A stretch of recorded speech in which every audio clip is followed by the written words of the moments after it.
نحمده ونصلي على رسوله الكريم اما بعد فاعوذ بالله من الشيطان الرجيم بسم الله الرحمن الرحيم سبحان الذي اسرى بعبده ليلا من المسجد الحرام الى المسجد الاقصى الذي باركنا حوله صدق الله العظيم۔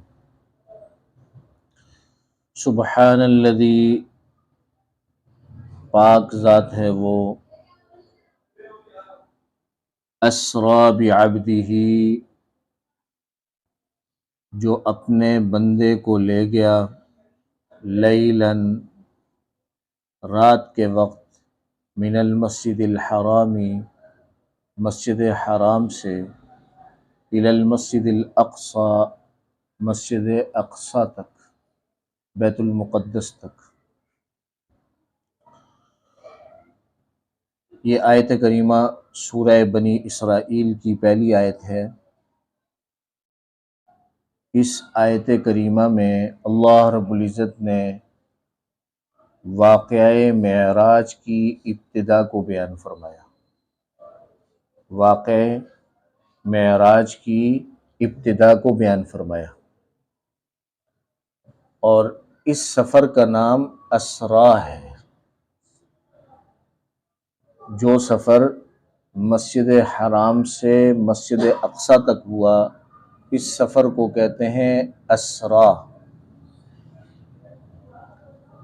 تو اس آیت میں واقعہ معراج کا بیان ہے، اور یہ ہمارے رسول صلی اللہ علیہ وسلم کا ایک خصوصی معجزہ ہے کہ اللہ رب العزت نے ہمارے رسول صلی اللہ علیہ وسلم کو ساتوں آسمانوں سے بھی اوپر، سدرۃ المنتہا سے بھی اوپر اپنے پاس بلایا۔ اسریٰ کا معنی رات کو لے جانا ہے، اور یہاں جو لفظ لیلاً استعمال ہوا، عربی گرامر میں اس کو کہتے ہیں لیلاً، یہ نکرہ ہے، جس کا معنی یہ ہے کہ اس سفر میں پوری رات نہیں گزری، بلکہ رات کا کچھ حصہ لگا۔ اس سفر میں پوری رات نہیں لگی، بلکہ رات کا کچھ حصہ صرف ہوا۔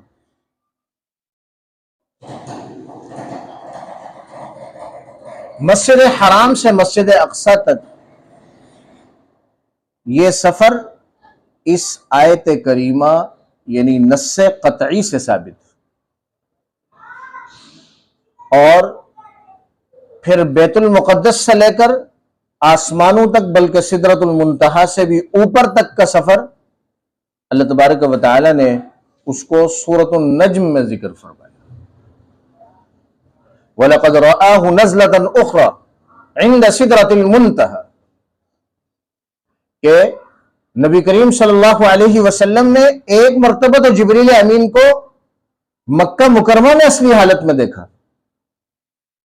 اور ایک مرتبہ اور دیکھا، وَلَقَدْ رَآهُ نَزْلَةً أُخْرَى، اترتے ہوئے ایک مرتبہ اور دیکھا، اور اس کا مقام کیا ہے؟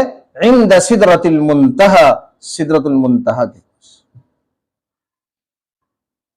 تو چنانچہ اس آیت کریمہ میں سبحان الذی اسریٰ میں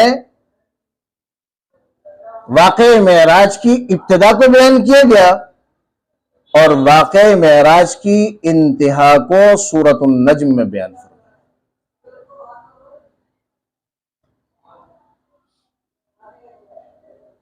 واقع معراج سورۃ النجم کی آیات سے اور احادیث متواترہ سے ثابت۔ علامہ ابن کثیر رحمہ اللہ نے اس مقام پر تمام احادیث کو جمع فرمایا، اور ان احادیث کے راویوں پر جرح و تعدیل کی،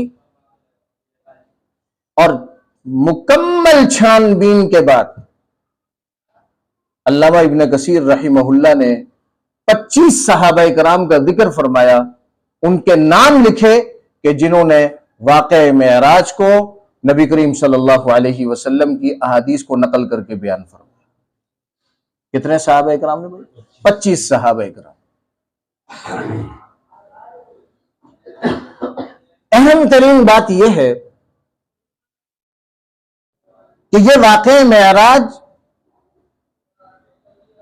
جسمانی ہے یا روحانی ہے؟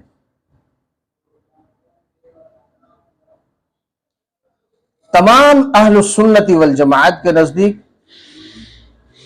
واقعہ معراج جسمانی ہے، جس پر قرآن و سنت اور اجماع ہے۔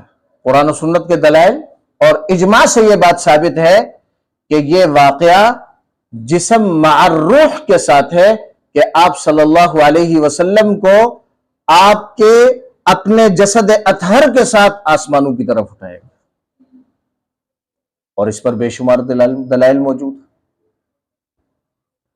اسی آیت کریمہ میں سب سے پہلا لفظ وہ ہے سبحان۔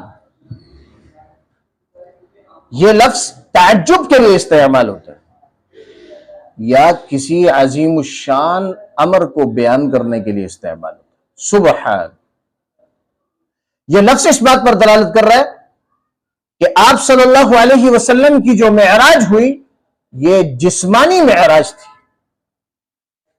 اگر یہ روحانی یا صرف خواب کی معراج ہوتی کہ خواب میں آپ آسمانوں کی طرف گئے تو اس کے لیے لفظ سبحان تعجب کا صیغہ استعمال نہ ہوتا، کیونکہ خواب میں آسمانوں کی طرف جانا یہ کوئی تعجب کی بات نہیں، یہ تو انبیاء کے علاوہ کوئی بھی مسلمان یہ خواب دیکھ سکتا۔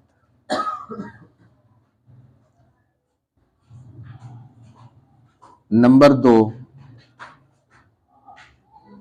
اسی آیت کریمہ میں بعبدہ کا لفظ ہے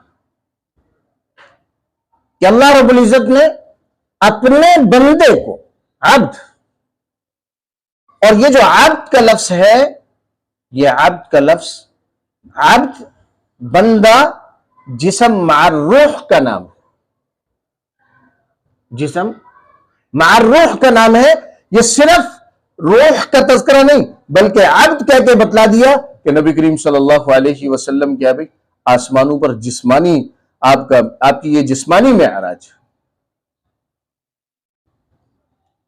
نمبر 3، نبی کریم صلی اللہ علیہ وسلم کو جب جبریل امین مسجد حرام سے لے کر نکلے تو آپ ام ہانی کے گھر میں تھے۔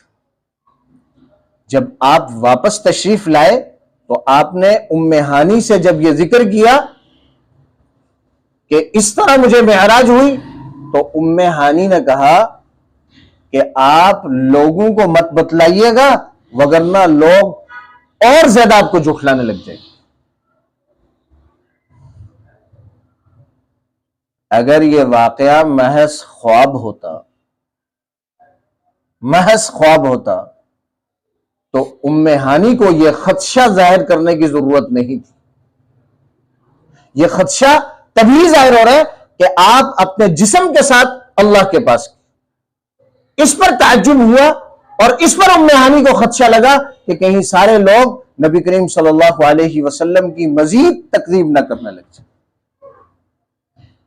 اور اس واقعہ معراج کو جناب صدیق اکبر رضی اللہ تعالی عنہ کے پاس کفار نے بیان کیا کہ تمہارا دوست ایسی ایسی باتیں کر رہا ہے، بلکہ یوں کہا کہ اگر کوئی شخص یہ کہے کہ رات کے کچھ ہی لمحوں میں آسمانوں پر گیا اور جنت اور جہنم کو دیکھا اور یہ سارے احوال دیکھے تو اس کے بارے میں تم کیا کہتے ہو؟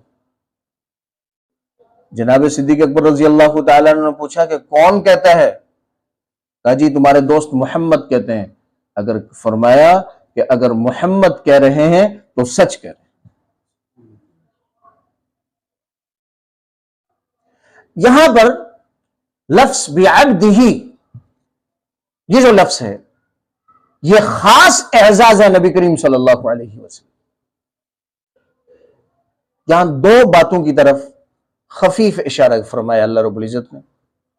نمبر 1 کہ بعبدہ کہہ کے اعزاز بتلایا کہ نبیوں کا اعزاز یہ ہے کہ نبی اللہ کے کامل بندے ہوتے ہیں، کامل بندے ہوتے ہیں۔ اور انسان کے سارے کمالات میں سب سے بڑا کمال یہ ہے کہ وہ اپنے اللہ کا کامل بندہ بن جائے۔ اور خفیف اشارہ اس طرف بھی کر دیا کہ یہ جو نبی کو معراج ہوئی ہے، آسمانوں کی طرف اللہ نے اٹھایا ہے، کہیں ایسا نہ ہو کہ امت مسلمہ عیسائیوں کی طرح کہ عیسیٰ علیہ السلام کو آسمانوں پر اٹھا لیا گیا، انکار کے باوجود عیسائی کہتے ہیں کہ وہ اللہ کے بیٹے تھے تو تب اٹھایا ہے نا۔ تو کہیں ایسا نہ ہو کہ امت مسلمہ کسی فتنے میں نہ پڑ جائے کہ اللہ کے محبوب پیغمبر کا جتنا بھی درجہ ہو، لیکن یہ یاد رہنا چاہیے کہ اللہ کے محبوب پیغمبر اپنے اللہ کے بندے اور رسول۔ گرامی قدر سامعین،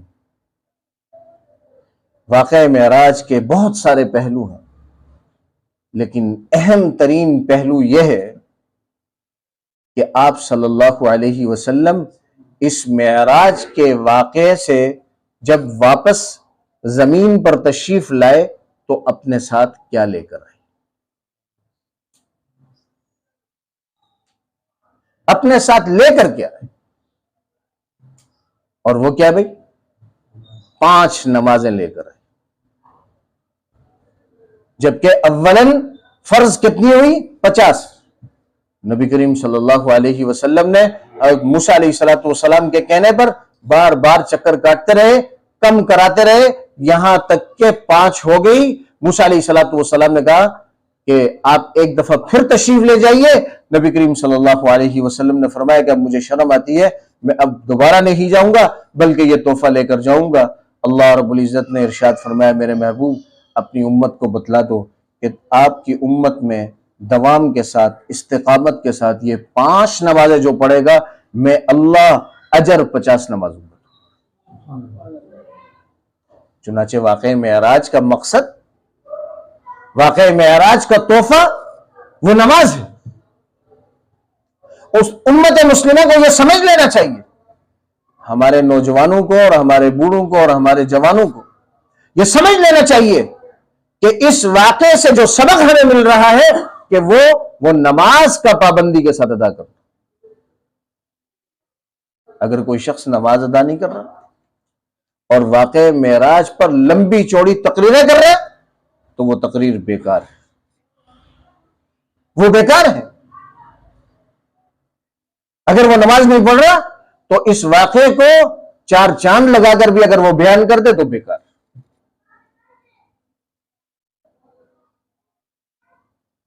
گرامی قدر سامعین، اگر ہم مزید غور کریں اور تھوڑی سی توجہ کریں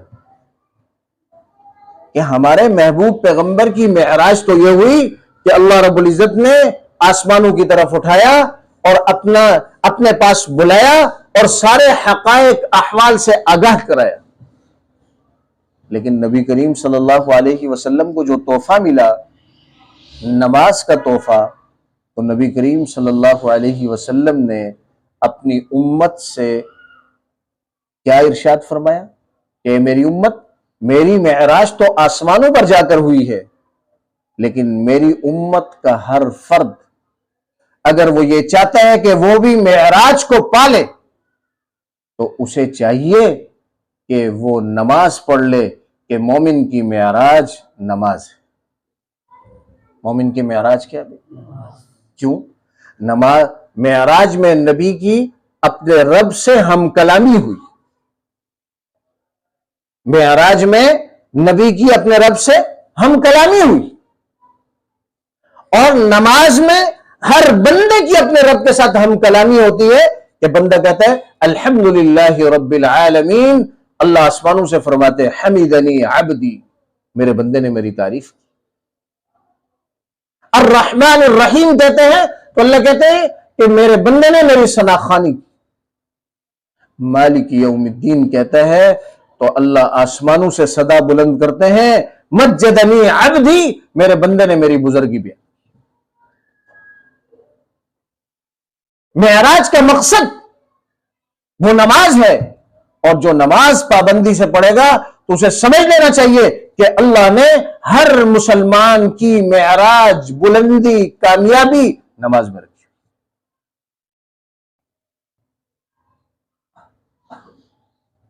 چنانچہ یہی وجہ ہے کہ اسلام میں کلمہ پڑھنے کے بعد سب سے پہلا امر جو متوجہ ہوتا ہے وہ کیا ہے بھائی؟ نماز۔ قبر میں جائیں گے تو سب سے پہلا سوال کس کے بارے میں ہوگا؟ نماز۔ ضرورت اس بات کی ہے کہ ہم نماز کی طرف متوجہ ہو جائیں۔ ضرورت اس بات کی ہے کہ پابندی کے ساتھ، استقامت کے ساتھ، پورے جذبے کے ساتھ ہم اللہ کی عبادت کرنے والے۔